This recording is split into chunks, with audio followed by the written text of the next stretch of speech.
Buenas tardes, mi nombre es Virginia Montañés y vamos a iniciar una tertulia sobre la situación internacional en relación a la política del cannabis. Para ello tenemos a mi lado, a mi izquierda, a Julio Calzada, sociólogo y una de las personas más importantes en el proceso de regulación del cannabis en Uruguay, y a Constanza Sánchez de la Fundación ICERS. Voy a iniciar esta tertulia con Julio, que nos va a hablar un poquito de cómo ha ido el proceso de regulación en Uruguay. Julio.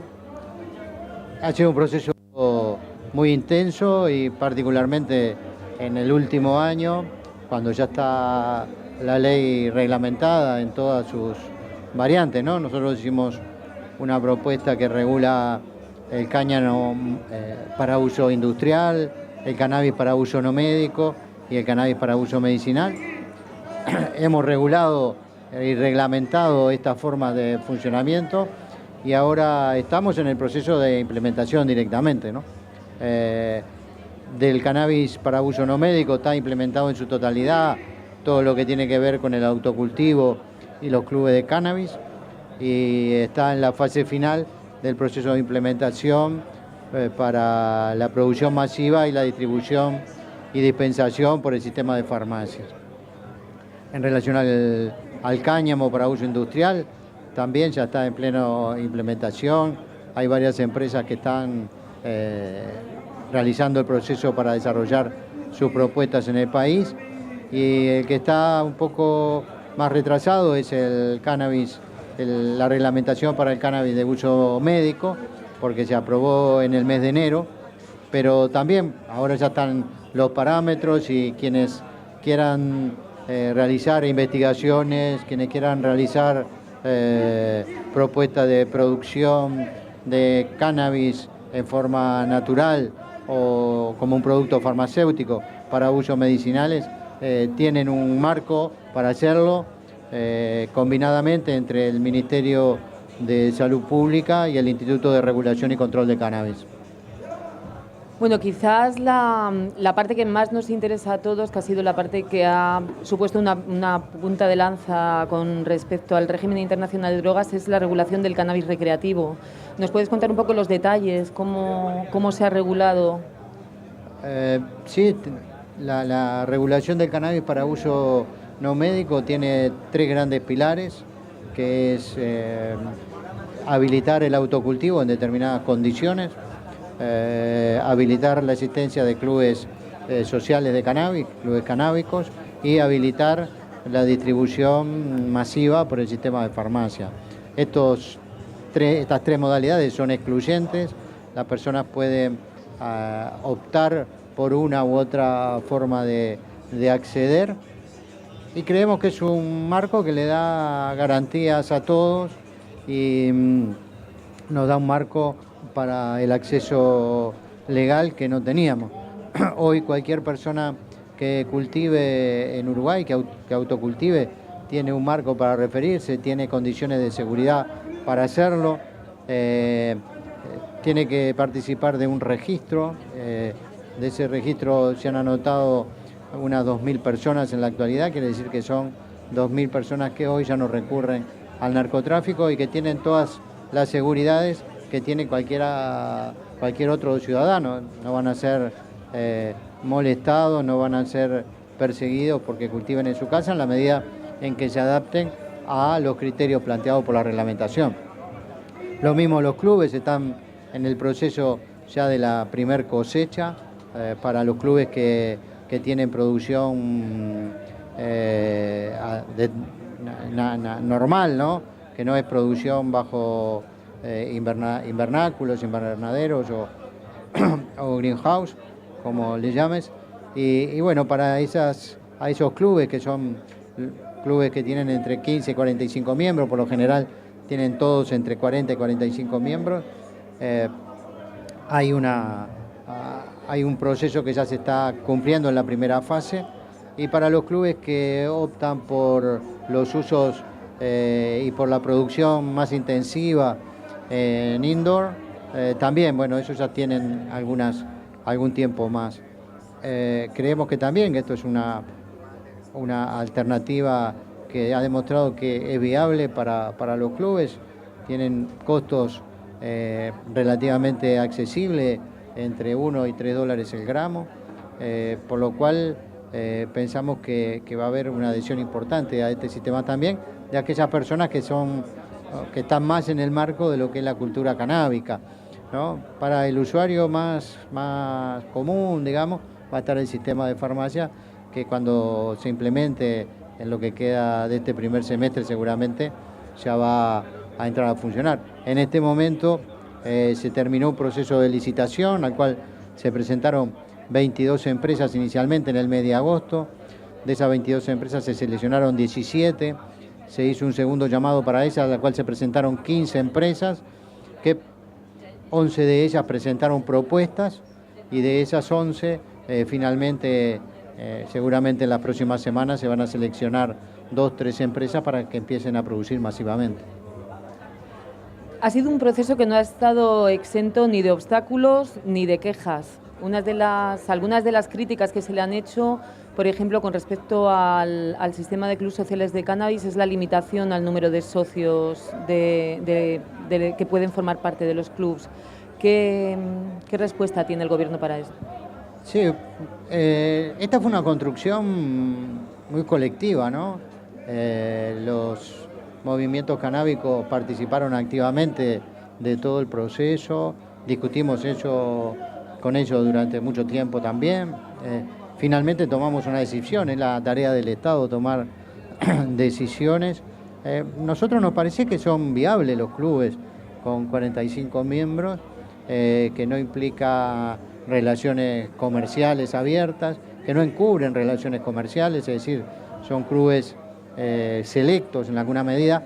Hay clubes más caros y otros más económicos en función del involucramiento que los socios tienen en lo que es el cultivo, la producción y demás. Hay clubes, como te decía, que están produciendo entre 25 y 30 gramos por socio y a un costo para el socio del entorno de $1, $1.05 el gramo, que nos parece que es muy accesible. Hay otros clubes en los cuales los socios no participan activamente del proceso de plantación, de producción, de secado y demás, que participan del resto de las actividades sociales que puede tener un club y contratan personas para que les hagan el cultivo. Esos clubes son un poco más caros, pero son viables en cualquiera de las dos modalidades. Nos parece que es un sistema de regulación controlado y que da cuenta de un club social con un objetivo muy claro, que es abastecerse de cannabis, y no habilita que se produzcan relaciones de otro tipo, ¿no? Nosotros en todo el proceso hemos intentado disminuir al máximo la mercantilización de la sustancia. Tú sabés que es una ley muy restrictiva en términos de propaganda, en términos de promoción del consumo. Es una ley de corte sanitario que lo que busca es establecer criterios para que haya un acceso legal y para que de última se pueda, a través de un arreglo cultural activo, se pueda tener un consumo cuidado de la sustancia. Otra de las críticas que se le hacía al sistema era el registro obligatorio tanto de cultivadores como de consumidores y de personas asociadas a los clubs. Sí, también esto fue muy discutido con los usuarios, con las asociaciones de usuarios, que ya existen desde hace mucho tiempo y fueron muy importantes en todo este proceso. Nosotros teníamos un gran desafío en Uruguay, ¿no? Uruguay es un pequeño país al lado de dos gigantes que tienen políticas totalmente diferentes a las nuestras. Nosotros queremos que respeten nuestras políticas y por lo tanto también tenemos que respetar las políticas que otros estados soberanamente llevan adelante. Entonces, el eje de la regulación en Uruguay es controlar el volumen de producción, que no haya exceso de producción, para que no se produzcan desvíos hacia los mercados ilegales, en principio de Uruguay y después de los países vecinos. Entonces necesitábamos tener algún mecanismo que nos permitiera establecer claramente cuál es el volumen, ¿no?, el universo que participa de todo el sistema. Y por eso el sistema de registro no es un sistema de panóptico, no es la idea de que el Estado busque controlar a todos los consumidores, porque la forma que se adoptó es a través de un software. Ese software no permite la identificación de las personas, lo único que hace es identificar a los usuarios, ¿no?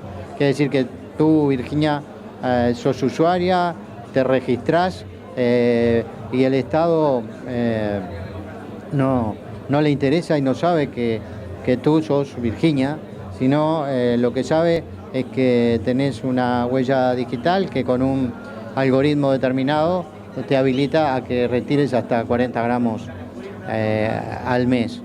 Es un sistema que da seguridad a todos. En el Uruguay tenemos una ley de datos protegidos que inhibe a cualquier organismo del Estado o cualquier organismo de otro tipo acceder a esos datos y le da garantías a todos. Seguramente dentro de 10, 15 o 20 años esto se ha visto como prehistórico, pero en el contexto político global de que somos el único país que tiene una política de este tipo, era imprescindible dar un conjunto de garantías.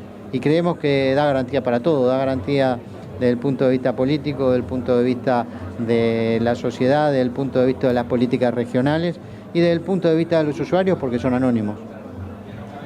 Bueno, quizás las principales críticas o el principal obstáculo que ha tenido este proceso de regulación viene de Naciones Unidas, en concreto de la Junta Internacional de Fiscalización de Estupefacientes, que en su último informe todavía sigue insistiendo en advertir a Uruguay de la violación a las convenciones internacionales. ¿Cuál es la respuesta? Hace 37 años que le hace la misma observación a Holanda y el régimen holandés está ahí y funciona. La Junta realmente se ha desvirtuado, la Junta de Fiscalización, porque ha tomado un cariz de Tribunal Supremo, de Corte de la Inquisición, digamos. Emite juicios que no son pertinentes porque ellos tienen como misión garantizar el acceso de los medicamentos de uso controlado a todos los ciudadanos del mundo, ¿no?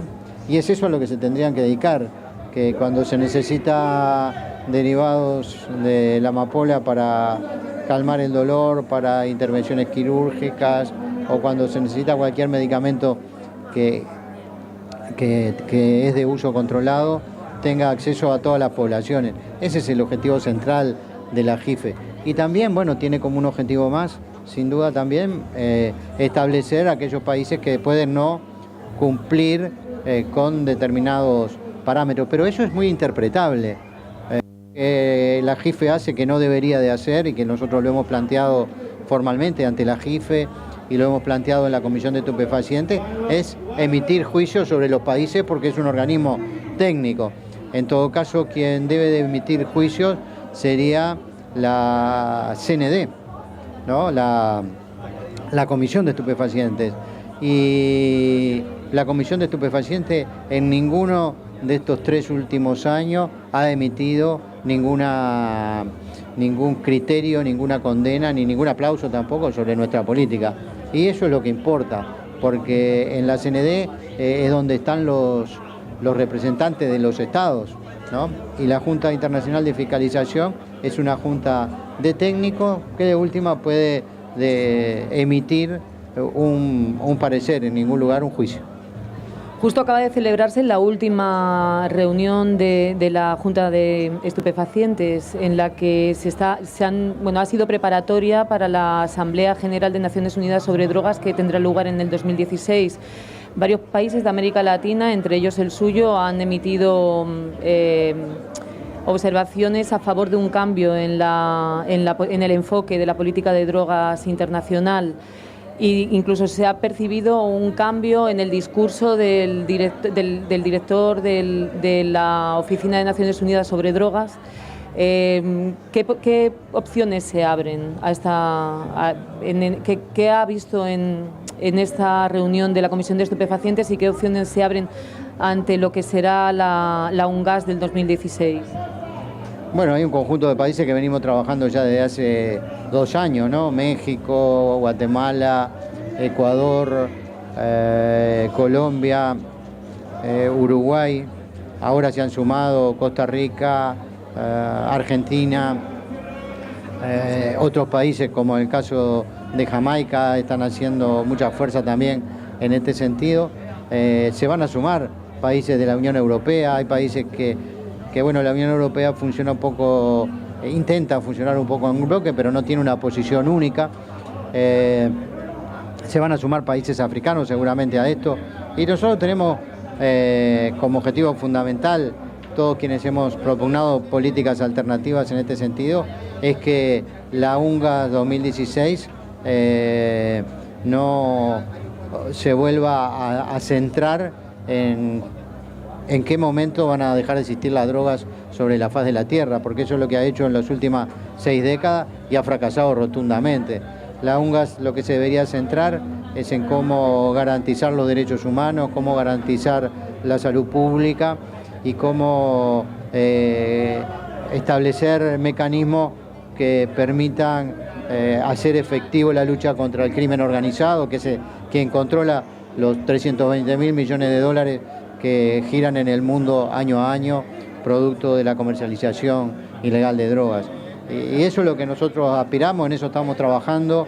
Esta guerra que ha desangrado a América Latina en los últimos 50 años tiene costos desiguales, tiene un costo en sangre para los países de América Latina y tiene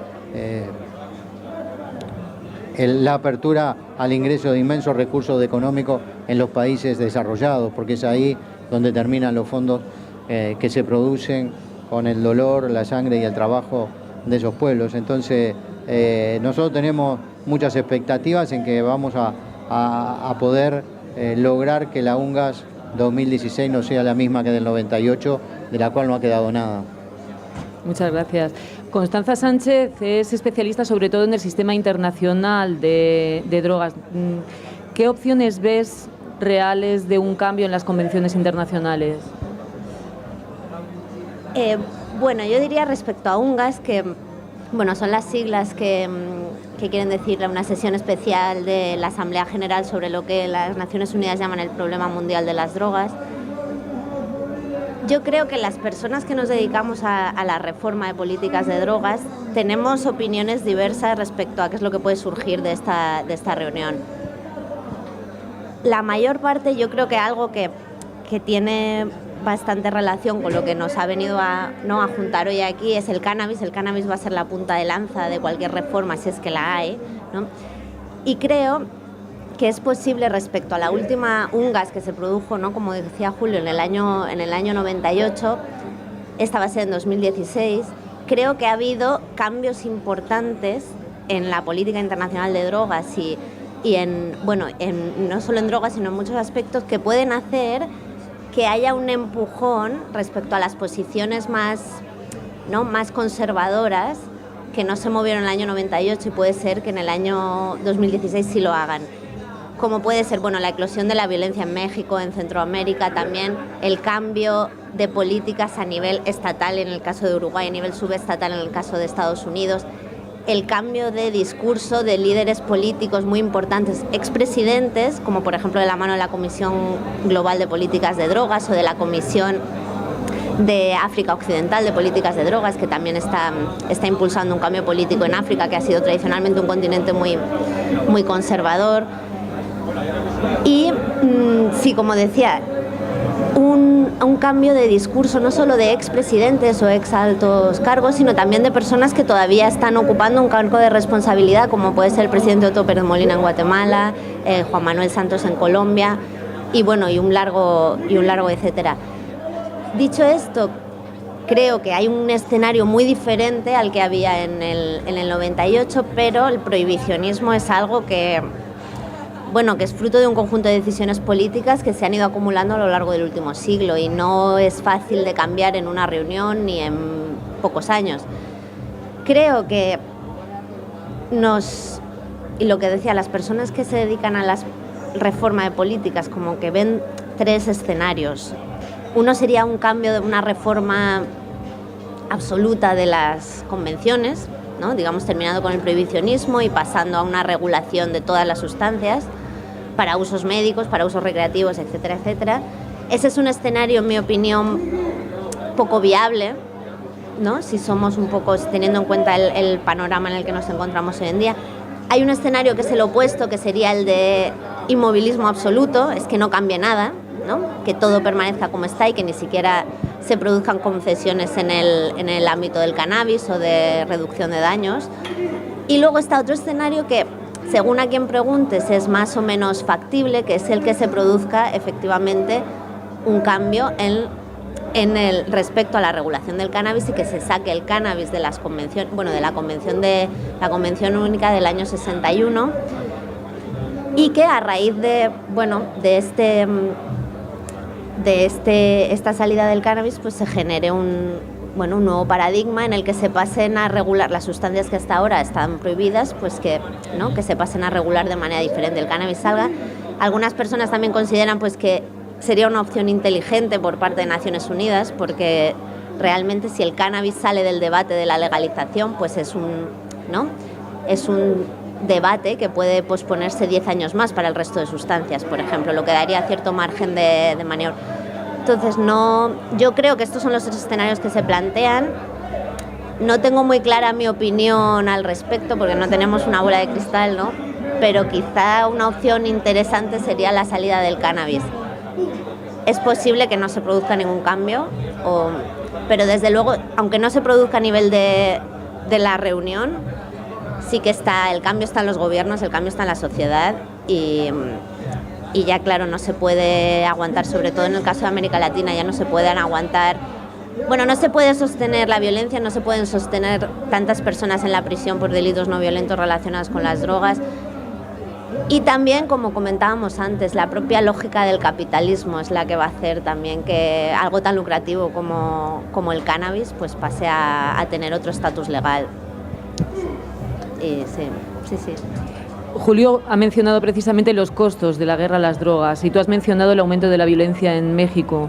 La Federación Internacional de Derechos Humanos acaba de presentar un informe a la Corte Penal Internacional denunciando 16 casos de violaciones a los derechos humanos en el contexto de la guerra a las drogas en México. Allí se habla de feminicidio. Desde que empezó la campaña contra el narcotráfico del gobierno, están muriendo una media de 6 mujeres al día, en la mayoría de los casos en el contexto de esta guerra a las drogas. ¿Cuáles han sido las consecuencias de la guerra a las drogas con respecto a las mujeres? Bueno, a ver, yo creo que en el caso de México la violencia contra las mujeres ha existido más allá del contexto de la guerra contra las drogas, ¿no? Es una sociedad, y que esto es extensible a muchas sociedades en el mundo donde la violencia contra la mujer está muy normalizada y está muy extendida. Es cierto que lo que genera un contexto de violencia relacionada con el crimen organizado, además de una mala gestión para contrarrestar esa violencia por parte de las autoridades, es un contexto de mucha inseguridad y mucha impunidad. Por lo tanto, tenemos la violencia, o sea, una estructura social en la que la violencia contra la mujer está normalizada, un contexto jurídico de alta impunidad, donde los crímenes en su mayoría quedan impunes, no solo contra las mujeres, sino contra toda la población. Y también un contexto en el que, como en el caso de México, se ha producido una militarización de la lucha contra el narcotráfico, es decir, tareas que hasta ahora estaban siendo desempeñadas por la policía han pasado a ser desempeñadas por el ejército, que tiene una formación diferente, que tiene quizá menos sensibilidad en el trato con el día a día, la cotidianidad de las personas.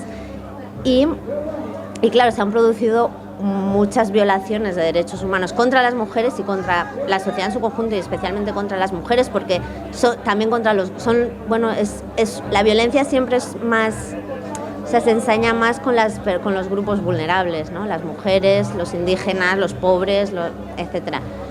Entonces, creo que sí, que es un contexto en que la violencia contra la mujer es superior, pero creo que ha existido siempre, que este es un pico más y que hay que entenderlo por esto, en un contexto más amplio, porque si uno mira las estadísticas de homicidios relacionados con el narcotráfico, México es uno de los países con más niveles en toda América Latina, junto con el triángulo centroamericano, pero en realidad si vamos a las cifras de homicidios globales, no solo relacionadas con mercados ilícitos, México está en la media de América Latina. O sea, hay países que están muy por encima, como Venezuela, como Brasil, Entonces, creo esto, que hay que tomar las cifras también en perspectiva, ¿no? Un poco como... Pues muchísimas gracias a los dos y queda todavía trabajo por hacer.